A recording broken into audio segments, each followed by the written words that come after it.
علی نے سلطان صلاح الدین کا محافظ دستہ بدل دیا جو سب امیر مصر کے پرانے باڈی گارڈز تھے۔ ان کی جگہ علی نے نئے بھرتی کیے سپاہیوں میں سے باڈی گارڈز کا دستہ تیار کیا۔ یہ جانبازوں کا نیا دستہ تھا جو سپاہ گری میں بھی طاق تھا اور جذبے کے لحاظ سے ہر سپاہی اس دستے کا اصل میں مرد مجاہد تھا۔ ناجی کو یہ تبدیلی بالکل بھی پسند نہیں تھی، لیکن اس نے سلطان کے سامنے اس تبدیلی کی بے حد تعریف کی اور اس کے ساتھ ہی درخواست کی کہ سلطان اس کی دعوت کو قبول کریں۔ سلطان نے اس کو جواب دیا کہ وہ ایک آدھ دن میں اس کو بتائیں گے۔ ناجی کے جانے کے بعد سلطان نے علی سے مشورہ کیا کہ وہ دعوت پر کب جائے۔ علی نے مشورہ دیا کہ اب وہ کسی بھی روز دعوت کو قبول کر لیں۔ دوسرے دن سلطان صلاح الدین ایوبی نے ناجی کو بتایا کہ وہ کسی بھی رات دعوت پر آ سکتا ہے۔ ناجی نے سلطان صلاح الدین کو 3 دن کے بعد کی دعوت دی اور بتایا کہ یہ دعوت کم اور جشن زیادہ ہوگا اور یہ جشن شہر سے دور صحرا میں مشعلوں کی روشنی میں منایا جائے گا۔ ناچ گانے کا بھی انتظام ہوگا۔ باڈی گارڈز کے گھوڑے اپنا کرتب دکھائیں گے، شمشیر زنی اور بغیر تلوار کے لڑائیوں کے مقابلے ہوں گے اور سلطان کو رات وہیں قیام کرنا پڑے گا۔ اس کے لیے خیمے نصب ہوں گے۔ سلطان صلاح الدین ایوبی پروگرام کی تفصیل سنتا رہا۔ اس نے ناچنے گانے پر اعتراض نہیں کیا تھا۔ ناجی نے ڈرتے اور جھجکتے ہوئے کہا، فوج کے بیشتر سپاہی جو مسلمان نہیں یا جو ابھی نہیں مسلمان ہیں کبھی کبھی شراب پیتے ہیں۔ وہ شراب کے عادی نہیں، لیکن وہ اجازت چاہتے ہیں کہ جشن میں انہیں شراب پینے کی اجازت دی جائے۔ آپ ان کے کمانڈر ہو، آپ چاہیں تو ان کو اجازت دے دیں۔ میں آپ پر اپنا حکم مسلط نہیں کرنا چاہتا، سلطان نے کہا۔ سلطان کا اقبال بلند ہو، میں کون ہوتا ہوں اس کام کی اجازت دینے والا جس کو آپ سخت ناپسند کریں، ناجی نے کہا۔ انہیں اجازت دے دیں کہ جشن کی رات ہنگامہ آرائی اور بدکاری کے سوا سب کچھ کر سکتے ہیں۔ اگر شراب پی کر کسی نے ہلا گلا کیا تو اس کو سخت سزا دی جائے گی، سلطان نے کہا۔ یہ خبر جب سلطان صلاح الدین ایوبی کے سپاہیوں تک پہنچی کہ ناجی سلطان کے اعزاز میں جشن منعقد کر رہا ہے اور اس میں ناچ گانا بھی ہوگا، شراب بھی ہوگی، اور سلطان نے اس جشن کی دعوت ان سب خرافات کے باوجود بھی قبول کی ہے، تو وہ ایک دوسرے کا منہ دیکھتے رہے۔ کسی نے کہا کہ ناجی جھوٹ بولتا ہے، دوسروں پر اپنا روب ڈالنا چاہتا ہے، اور کسی نے کہا کہ ناجی کا جادو سلطان پر بھی چل گیا ہے۔ یہ رائے ناجی کے ان افسروں کو بھی پسند آئی جو ناجی کے ہم نوا اور امتیالہ تھے۔ سلطان نے چارج لیتے ہی ان کی عیش و عشرت، شراب اور بدکاری، حرام کاری پر پابندی لگا دی تھی۔ سلطان نے ایسا سخت ڈسپلن رائج کیا کہ کسی کو بھی پہلے کی طرح اپنے فرائض سے کوتاہی کی ضرورت نہیں ہوتی تھی۔ وہ اس پر خوش تھے کہ نئے امیر مصر نے ان کو رات کی شراب کی اجازت دی تھی، تو کل وہ بھی خود ان سب چیزوں کا رسیہ ہو جائے گا۔ صرف علی تھا جسے معلوم تھا کہ سلطان نے ان سب خرافات کی اجازت کیوں دی تھی۔ جشن کی شام آ گئی۔ ایک تو چاندنی رات تھی، صحرا کی چاندنی اتنی شفاف ہوتی ہے کہ ریت کے ذرے بھی نظر آ جاتے ہیں۔ دوسرے ہزارہ مشعلوں نے وہاں کے صحرا کو دن بنا دیا تھا۔ باڈی گارڈز کا ہجوم تھا جو ایک وسیع میدان کے گرد دیواروں کی طرح کھڑا تھا۔ ایک طرف جو مسند سلطان صلاح الدین کے لیے رکھی گئی تھی وہ کسی بہت بڑے بادشاہ کا تخت معلوم ہوتا تھا۔ اس کے دائیں بائیں بڑے مہمانوں کے لیے نشستیں رکھی گئی تھیں۔ اس وسیع و عریض تماشگاہ سے تھوڑی دور مہمانوں کے لیے نہایت خوبصورت خیمے نصب تھے۔ ان سے ہٹ کر ایک بڑا خیمہ سلطان کے لیے نصب کیا گیا تھا جہاں اسے رات بسر کرنی تھی۔ علی نے صبح سورج غروب ہونے سے پہلے وہاں جا کر محافظ کھڑے کر دیے تھے۔ جب علی وہاں محافظ کھڑے کر رہا تھا تو ناجی زکوئی کو آخری ہدایات دے رہا تھا۔ اس شام زکوئی کا حسن کچھ زیادہ ہی نکھر آیا تھا۔ اس کے جسم سے عطر کی ایسی بھینی بھینی خوشبو اٹھ رہی تھی جس میں سحر کا سا تاثر تھا۔ اس نے بال اریاں کندھوں پہ پھیلا دیے تھے۔ سفید کندھوں پر سیاہی مائل بھورے بال راتوں کے زاہدوں کو بھی گرفتار کر سکتے تھے۔ اس کا لباس اتنا باریک تھا کہ اس کے جسم کے تمام نشیب و فراز دکھائی دیتے تھے۔ اس کے ہونٹوں پر قدرتی تبسم اد کھلی کلی کی طرح لگ رہا تھا۔ ناجی نے اسے سر سے پاؤں تک دیکھا۔ تمہارے حسن کا شاید سلطان صلاح الدین ایوبی پر اثر نہ ہو تو اپنی زبان استعمال کرنا، وہ سبق بھولنا نہیں جو میں اتنے دنوں سے تمہیں پڑھا رہا ہوں، اور یہ بھی نہ بھولنا کہ اس کے پاس جا کر اس کی لونڈی میں بن جانا، انجیر کا وہ پھول بن جانا جو درخت کی چوٹی پر نظر آتا ہے مگر درخت پر چڑھ کر دیکھو تو غائب، اسے اپنے قدموں میں بٹھا لینا۔ میں تمہیں یقین دلاتا ہوں کہ تم اس پتھر کو پانی میں تبدیل کر سکتی ہو۔ اس سرزمین میں کلیپترا نے سیزر جیسے مرد آہن کو اپنے حسن و جوانی سے پگھلا کر مصر کے ریت میں بہا دیا تھا۔ کلیپترا تم سے زیادہ خوبصورت نہیں تھی، میں نے تم کو جو سبق دیا ہے وہ کلیپترا کی چالیں تھیں۔ عورت کی یہ چالیں کبھی ناکام نہیں ہو سکتی۔ زکوئی مسکرا رہی تھی اور بڑے غور سے سن رہی تھی۔ مصر کی ریت نے ایک اور کلیپترا کو حسین ناگن کی طرح جنم دیا تھا۔ مصر کی تاریخ اپنے آپ کو دہرانے والی تھی۔ سورج غروب ہوا تو مشعلیں جل گئیں۔ سلطان صلاح الدین ایوبی گھوڑے پر سوار آ گیا۔ سلطان کے آگے پیچھے دائیں بائیں اس کے محافظ دستے کے گھوڑے تھے جو علی نے منتخب کیے تھے۔ اسی دستے میں سے ہی اس نے 10 محافظ شام سے پہلے ہی یہاں لا کر سلطان کے خیمے کے گرد کھڑے کر دیے تھے۔ سازندوں نے دف کی آواز پر استقبالیہ دھن بجائی اور صحرا میں امیر مصر سلطان صلاح الدین ایوبی زندہ باد کے نعرے گونجنے لگے۔ ناجی نے آگے بڑھ کر استقبال کیا اور کہا، آپ کے جانثار عظمت اسلام کے پاسبان آپ کو بصر چشم خوش آمدید کہتے ہیں۔ ان کی بے تابیاں اور بے قراریاں دیکھیں، آپ کے اشارے پر یہ کٹ مریں گے۔ اور خوش آمد کے لیے اس کو جتنے الفاظ یاد آئے ناجی نے کہہ دیے۔ یوں ہی سلطان صلاح الدین اپنی شاہانہ نشست پر بیٹھا، سر پر دوڑتے گھوڑوں کی ٹاپوں کی آوازیں سنائی دینے لگی۔ گھوڑے جب روشنی میں آئے تو اس نے دیکھا کہ 4 گھوڑے دائیں سے اور 4 بائیں سے آ رہے تھے۔ ہر ایک پر ایک سوار تھا اور ان کے پاس ہتھیار نہیں تھے۔ وہ ایک دوسرے کے آمنے سامنے آ رہے تھے۔ لگتا تھا کہ وہ ٹکرا جائیں گے۔ کسی کو معلوم نہیں تھا کہ وہ کیا کریں گے۔ وہ ایک دوسرے کے قریب آئے تو سوار رکابوں میں پاؤں جمائے کھڑے ہوئے، پھر انہوں نے لگامیں ایک ہاتھ میں تھام لیں اور دوسرے بازو پھیلائے۔ دونوں اطراف کے گھوڑے بالکل آمنے سامنے آ گئے اور سواروں کی دونوں پارٹیاں ایک دوسرے سے الجھ گئیں۔ سواروں نے ایک دوسرے کو پکڑنے اور گرانے کی کوشش کی۔ سب گھوڑے جب آگے نکل گئے تو 2 سوار جو گھوڑوں سے گر گئے تھے ریت پر کلا بازیاں کھا رہے تھے۔ ایک طرف کے ایک سوار نے دوسری طرف کے ایک سوار کو ایک بازو میں جکڑ کر اسے گھوڑے سے اٹھا لیا تھا اور اسے اپنے گھوڑوں پر لاد کر لے جا رہا تھا۔ ہجوم نے اس قدر شور برپا کیا تھا کہ اپنی آواز خود کو سنائی نہیں دے رہی تھی۔ یہ سوار اندھیرے میں غائب ہوئے تو دونوں اطراف سے مزید 4 گھوڑے آئے اور مقابلہ ہوا۔ اس طرح 8 مقابلے ہوئے اور اس کے بعد شتر سوار آئے۔ پھر گھوڑ سواروں اور شتر سواروں نے کئی کرتب دکھائے۔ اس کے بعد تیز زنی اور بغیر ہتھیاروں کے لڑائی کے مظاہرے ہوئے جن میں کئی ایک سپاہی زخمی ہوئے۔ سلطان صلاح الدین شجاعت اور بہادری کے مقابلوں میں جذب ہو کر رہ گیا تھا۔ اسے ایسے ہی بہادر فوجیوں کی ضرورت تھی۔ سلطان نے علی بن سفیان کے کان میں کہا، اگر اس فوج میں اسلامی جذبہ بھی ہو میں اسی فوج سے صلیبیوں کو گھٹنوں بٹھا سکتا ہوں۔ علی نے وہی مشورہ دیا جو اس نے پہلے دیا تھا، اگر ناجی سے کمان لے لی جائے تو جذبہ بھی پیدا کیا جا سکتا ہے۔ مگر سلطان ناجی جیسے سالار کو سبکدوش نہیں کرنا چاہتا تھا بلکہ سدھار کر رائے حق پر لانا چاہتا تھا۔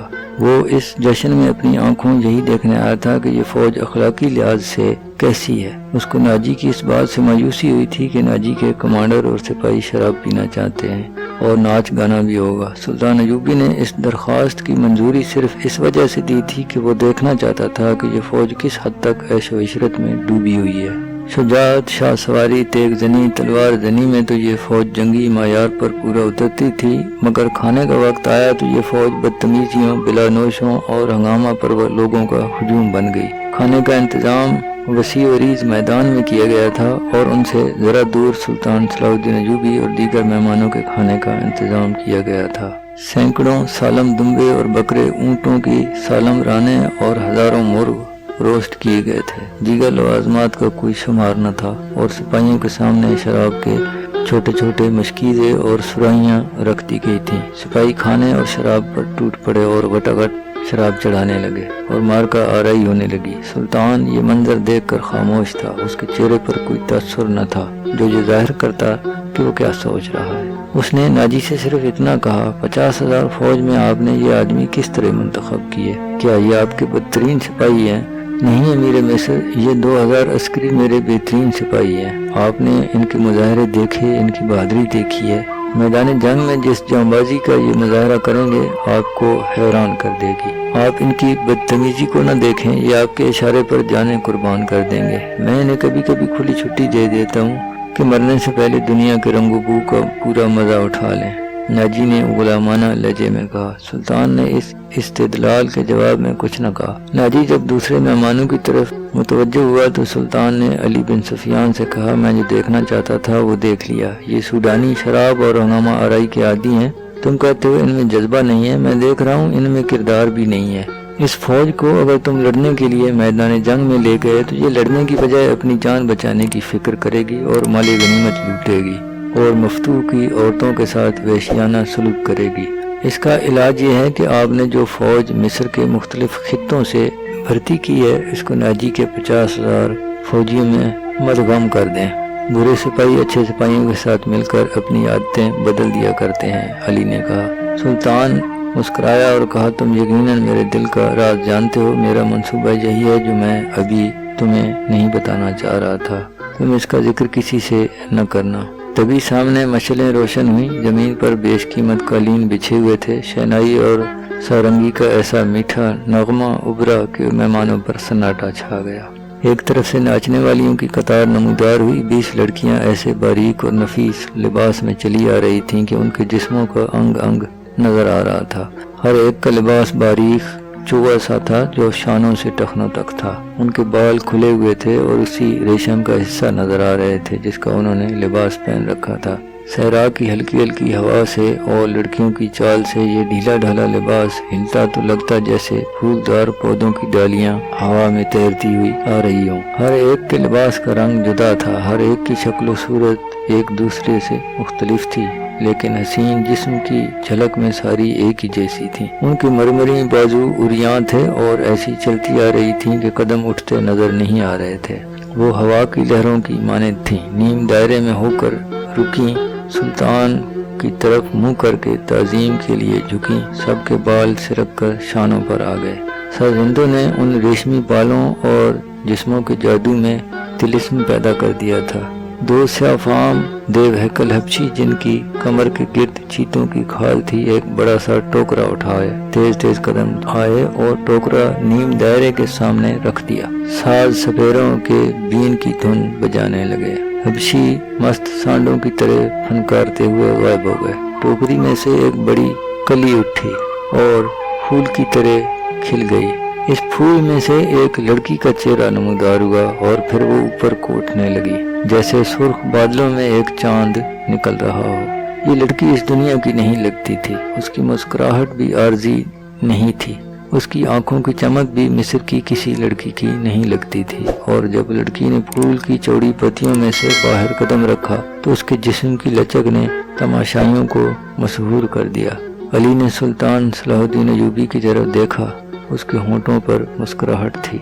سلطان نے اس کے کانوں میں کہا، علی، مجھے توقع نہیں تھی کہ یہ اتنی خوبصورت ہوگی۔ ناجی نے سلطان صلاح الدین ایوبی کے پاس آ کر کہا، امیر مصر کا اقبال بلند ہو، اس لڑکی کا نام زکوئی ہے، اسے میں نے آپ کی خاطر سکندریہ سے بلوایا ہے۔ یہ پیشہ ور رقاصہ نہیں، یہ طوائف بھی نہیں، اس کو رقص سے پیار ہے، شوقیہ ناچتی ہے، کسی محفل میں نہیں جاتی۔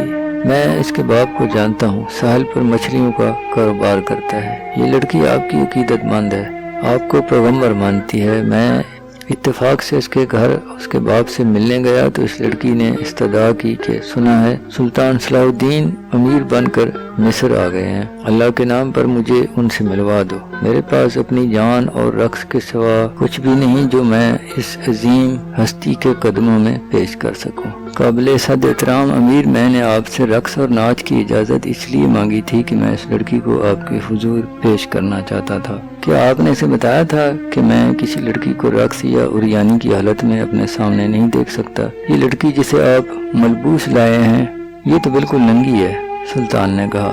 عالی مقام، میں نے بتایا تھا کہ امیر رقص کو ناپسند کرتے ہیں، لیکن یہ کہتی تھی کہ امیر مصر میرا رقص پسند کریں گے کیونکہ اس میں گناہ کی دعوت نہیں، یہ ایک باعصمت لڑکی کا رقص ہوگا۔ میں ایوبی کے حضور اپنا جسم نہیں اپنا رقص پیش کروں گی۔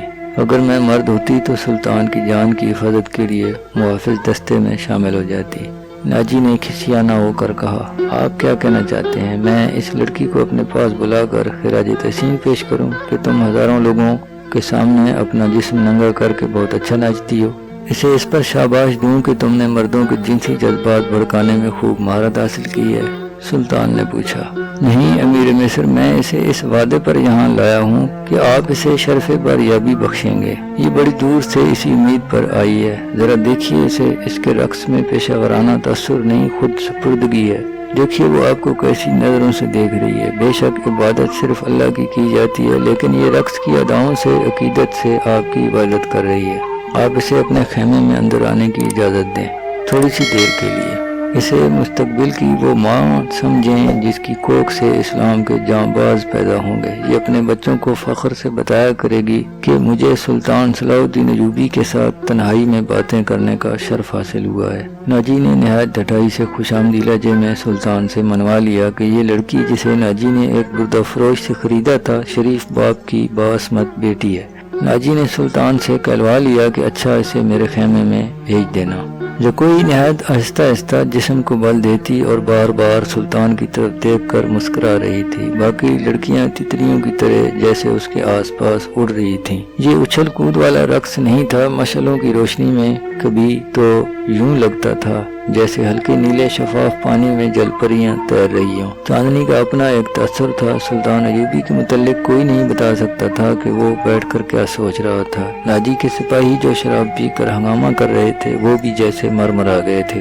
زمین اور آسمان پر وجد طاری تھا۔ ناجی اپنی کامیابی پر بہت مسرور تھا اور رات گزرتی جا رہی تھی۔ نصف شب کے بعد سلطان صلاح الدین ایوبی اپنے خیمے میں داخل ہوا جو ناجی نے نصب کیا تھا۔ اندر اس نے قالین بچھا دیے تھے۔ پلنگ پر چیتے کی کھال کی مانند پلنگ پوش پڑا تھا۔ فانوس کی ہلکی نیلی روشنی صحرا کی شفاف چاندنی کی مانند تھی اور اندر کی فضا تربیز تھی۔ خیمے کے اندر ریشمی پردے آویزاں تھے۔ ناجی سلطان کے ساتھ خیمے میں اندر گیا اور کہا اسے ذرا سی دیر کے لیے بھیج دوں، میں وعدہ خلافی سے بہت ڈرتا ہوں۔ بھیج دو، سلطان نے کہا، اور ناجی ہرن کی طرح چوکڑیاں بھرتا خیمے سے باہر چلا گیا۔ تھوڑی ہی دیر گزری تھی کہ سلطان کے محافظوں نے ایک رقاصہ کو اس کے خیمے کی طرف آتے دیکھا۔ خیمے کے ہر طرف مشعلیں روشن تھیں۔ روشنی کا یہ انتظام علی بن سفیان نے کرایا تھا کہ رات کے وقت محافظ گرد و پیش میں اچھی طرح سے دیکھ سکیں۔ رقاصہ آئی تو انہوں نے اسے پہچان لیا کہ یہ تو وہی رقص کرنے والی لڑکی ہے جو ٹوکرے میں سے نکلی تھی۔ وہ زکوئی تھی۔ وہ ابھی بھی توبہ شکن رقص والے لباس میں تھی۔ محافظوں کے کمانڈروں نے اسے روک لیا۔ زکوئی نے بتایا کہ اسے امیر مصر نے بلوایا ہے۔ کمانڈر نے اسے بتایا کہ یہ ان امیروں میں سے نہیں کہ یہ تم جیسی فاحشہ لڑکیوں کے ساتھ راتیں گزارے۔ آپ ان سے پوچھ لیں، میں بن بلائے آنے کی جرات نہیں کر سکتی۔ ان کا بلاوا تمہیں کس نے دیا؟ کمانڈر نے پوچھا۔ سالار ناجی نے کہا کہ تمہیں امیر مصر بلا رہے ہیں۔ آپ کہتے ہو تو میں واپس چلی جاتی ہوں۔ امیر نے جواب طلبی کی تو خود بھگت لینا، زکوئی نے کہا۔ کمانڈر کے لیے تسلیم کرنا مشکل ہو رہا تھا کہ امیر مصر نے ایک رقاصہ کو اپنے خیمے میں بلوایا ہے۔ وہ ایوبی کے کردار سے واقف تھا۔ وہ اس کے اس حکم سے بھی واقف تھا کہ ناچنے گانے والیوں سے تعلق رکھنے والے کو 100 درے بھی مارے جائیں گے۔ کمانڈر شش و پنج میں پڑ گیا۔ سوچ کر اس نے ہمت کی اور سلطان کے خیمے میں چلا گیا۔ ایوبی اندر ٹہل رہا تھا۔ کمانڈر نے ڈرتے ڈرتے کہا، باہر ایک رقاصہ کھڑی ہے، کہتی ہے کہ حضور نے اسے بلوایا ہے، اسے اندر بھیج دو، ایوبی نے کہا۔ کمانڈر باہر نکلا اور زکوئی کو اندر بھیج دیا۔ سپاہیوں کو توقع تھی کہ ان کا امیر اور سالار اس لڑکی کو باہر نکال دے گا۔ وہ سب سلطان صلاح الدین کی گرجدار آواز سننے کے انتظار میں تھے، لیکن ایسا کچھ نہیں ہوا۔ رات گزرتی جا رہی تھی۔ اندر سے دھیمی دھیمی باتوں کی آوازیں آ رہی تھیں۔ محافظ دستے کا کمانڈر بے قراری کے انداز میں ٹہل رہا تھا کہ ایک سپاہی نے کہا، کیا یہ حکم صرف ہمارے لیے ہے کہ کسی فاحشہ کے ساتھ تعلق رکھنا جرم ہے؟ ہاں، حکم صرف ماتحتوں اور قانون صرف رعایا کے لیے ہوتا ہے، کمانڈر نے کہا۔ امیر مصر کو درے نہیں لگائے جا سکتے، بادشاہوں کا کوئی کردار نہیں ہوتا۔ ایوبی شراب بھی پیتا ہوگا، ہم پر جھوٹی پارسائی کا روب جماتا ہے، کمانڈر نے کہا۔ ان کی نگاہوں میں سلطان صلاح الدین کا جو بت تھا وہ ٹوٹ گیا تھا۔ اس بت میں سے ایک عربی شہزادہ نکل آیا تھا جو عیاش تھا، پارسائی کے پردے میں گناہ کا مرتکب ہو رہا تھا۔ ناجی بہت خوش تھا۔ سلطان صلاح الدین ایوبی کی خوشنودی کے لیے اس نے شراب سونگھی بھی نہیں تھی۔